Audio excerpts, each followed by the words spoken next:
ప్రభుత్వ సేవల్లో ప్రజలకు 100% నాణ్యత సంతృప్తి అందాల్సిందే. యంత్రాంగం తీరుపై ఎక్కడా ఫిర్యాదులు రాకూడదు. వర్క్ ఫ్రం హోంపై సర్వే నివేదిక ఆధారంగా నూతన పాలసీ. ప్రజలకు ప్రభుత్వం అందిస్తున్న సేవల్లో 100% నాణ్యత కనిపించాలని, లబ్ధిదారుల నుంచి పూర్తి స్థాయిలో సంతృప్తి వ్యక్తం కావాలని చంద్రబాబు నాయుడు సూచించారు. ప్రభుత్వ సేవల్లో నాణ్యత పెంచడం, ప్రజలు సంతృప్తి చెందేలా కార్యక్రమాలు అమలు చేయడంపై అన్ని స్థాయిల్లో దృష్టి పెట్టాలని సీఎం ఆదేశించారు. రాష్ట్ర ప్రభుత్వ పథకాల అమలు, కార్యక్రమాల నిర్వహణను ముఖ్యమంత్రి చంద్రబాబు సమీక్షించారు. వివిధ పథకాల అమల్లో లబ్ధిదారుల నుంచి సేకరించిన సమాచారం సమీక్షకు ప్రామాణికంగా తీసుకున్నారు. ప్రతి వారం 4 శాఖలను సమీక్షిస్తున్న సీఎం చంద్రబాబు ఈ వారం రెవెన్యూ సర్వీసులు, ఆసుపత్రుల్లో సేవలు, దేవాలయాలు, మున్సిపల్ శాఖలోని సేవల్లో వచ్చిన రిపోర్టులపై సమీక్ష జరిపారు. పదే ఫిర్యాదులు వస్తున్న విభాగాల్లో బాధ్యులను గుర్తించి మార్పు వచ్చేలా చూడాలని సీఎం ఆదేశించారు. కింద స్థాయి ఉద్యోగులు, అధికారులకు ఉన్నతాధికారులు కౌన్సిలింగ్ నిర్వహించడం ద్వారా సేవలు మెరుగుపరచాలన్నారు. ప్రభుత్వ శాఖల్లో అవినీతిని ఏమాత్రం సహించవద్దని ఆదేశించారు. కరప్షన్ ఒక జబ్బు లాంటిదని, పూర్తిగా నివారించాల్సిందని సీఎం పేర్కొన్నారు.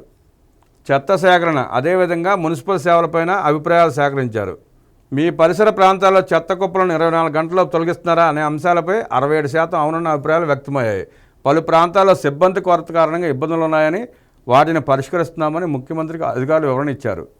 రెవెన్యూ సేవలకు సంబంధించి పాస్ పుస్తకం దరఖాస్తుపై రుసుము కాకుండా ఏమైనా అదనపు ఛార్జీలు తీసుకుంటున్నారా అన్న ప్రశ్నకు అవునని 24.95% మంది, మీ అర్జీ గురించి గ్రామ రెవెన్యూ అధికారి విచారణ కొరకు నోటీస్ ఇచ్చారా అన్న ప్రశ్నకు 40.61% మంది, మీ అర్జీ గురించి గ్రామ రెవెన్యూ అధికారి క్షేత్రస్థాయిలో విచారణ జరిపారా అన్న ప్రశ్నకు 63.33% మంది సమాధానం ఇచ్చారు.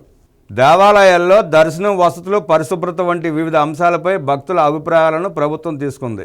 దర్శనం మీరు భావించిన సమయంలో జరిగిందా అన్న ప్రశ్నకు 70% అవునని, దేవాలయాల్లో మౌలిక వసతులు, తాగునీరు, వాష్రూమ్లు, వెయిటింగ్ ఏరియా, రవాణా సౌకర్యాలపై 63% మంది సంతృప్తి వ్యక్తం చేశారు.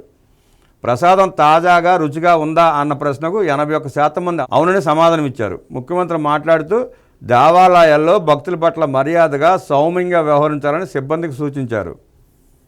వర్క్ ఫ్రం హోంపై సర్వే. రాష్ట్రంలో వర్క్ ఫ్రం హోమ్ను ప్రోత్సహించాలని ప్రభుత్వం భావిస్తోంది. వర్క్ ఫ్రం హోమ్తో పాటు నైబర్హుడ్ వర్కింగ్, కోవర్కింగ్ విధానాలపై ప్రభుత్వం కసరత్తు చేస్తోంది. ఇంటి నుంచే పని విధానంలో వసతులు, అవకాశాలు కల్పించడం, శిక్షణ అందించడం ద్వారా పెద్ద ఎత్తున అవకాశాలు సృష్టించాలన్నది ప్రభుత్వ లక్ష్యంగా ఉంది. ఇందులో భాగంగా ప్రస్తుతం గ్రామ, వార్డు సచివాలయ సిబ్బంది వర్క్ ఫ్రం హోంపై సర్వే నిర్వహిస్తున్నారు. 2.68 కోట్ల మందిని సర్వే చేయడం లక్ష్యంగా పెట్టుకున్నారు. ఇందులో ఇప్పటివరకు 82,06,000 మందిని సర్వే చేశారు. వీరిలో 1.72 లక్షల మంది వర్క్ ఫ్రం హోమ్ విధానంలో పనిచేస్తున్నట్లు వివరించారు. వర్క్ ఫ్రం హోమ్ విధానంలో పనిచేయడానికి తాము సిద్ధంగా ఉన్నా తగిన అవకాశాలు లేవని, అటువంటి ఉపాధి కల్పిస్తే తాము కూడా వర్క్ ఫ్రం హోమ్ విధానంలో పనిచేస్తామని 20.43 లక్షల మంది తెలిపారు. సర్వే చేసిన వారిలో ఇంటర్ కంటే తక్కువ చదివిన వారు 9.05 లక్షల మంది ఉండగా, డిప్లొమా, ఆ పై చదువులు చదివిన వారు 10.73 లక్షల మంది ఉన్నారు.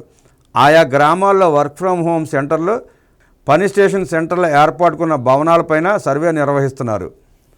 విద్యార్హతలు ఉండి పనిచేసే సామర్థ్యం ఉన్న వారికి ట్రైనింగ్ ఇవ్వడం ద్వారా ఇంటి వద్ద నుంచి పనిచేసే అవకాశాలు కల్పించేందుకు ఆయా సంస్థలతో మాట్లాడాలని సీఎం అధికారులకు సూచించారు. అనంతరం మనమిత్ర ద్వారా అందుతున్న వాట్సాప్ సర్వీసులపైన సీఎం సమీక్ష చేశారు.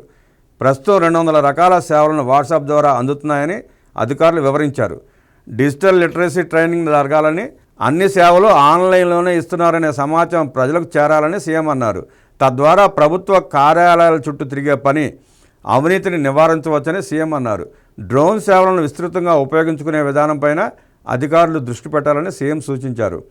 పోలీసు విభాగంలో రాత్రి గస్తీ విధుల్లో సిబ్బందిని తగ్గించి డ్రోన్ ద్వారా పర్యవేక్షించే పరిస్థితి రావాలన్నారు. అదేవిధంగా పారిశుద్ధ్య పనుల్లో కూడా డ్రోన్ వాడకాన్ని మెరుగుపరచాలని సూచించారు. టెక్నాలజీ సాయంతో ఎఫెక్టివ్గా పనిచేసి మంచి ఫలితాలు సాధించే అవకాశాలు ఉన్నప్పుడు వాటిని పూర్తిగా వినియోగించుకోవాలని సీఎం చంద్రబాబు నాయుడు సూచించారు. ఎమ్మెల్యే కోటాలో టీడీపీ ఎమ్మెల్సీలుగా ఎన్నికైన అభ్యర్థులు బేద రవిచంద్ర యాదవ్ గారు, బీటీ నాయుడు గారు, కావల గ్రీష్మ, అలాగే బీజేపీ తరపున నామినేషన్ వేసిన సోమవీర్రాజు గారు ముఖ్యమంత్రి చంద్రబాబు నాయుడు గారిని కలవడం జరిగింది. వాళ్ళందరినీ అభినందించడం జరిగింది. ఈ సందర్భంగా వారందరినీ ముఖ్యమంత్రి చంద్రబాబు నాయుడు అభినందించారు.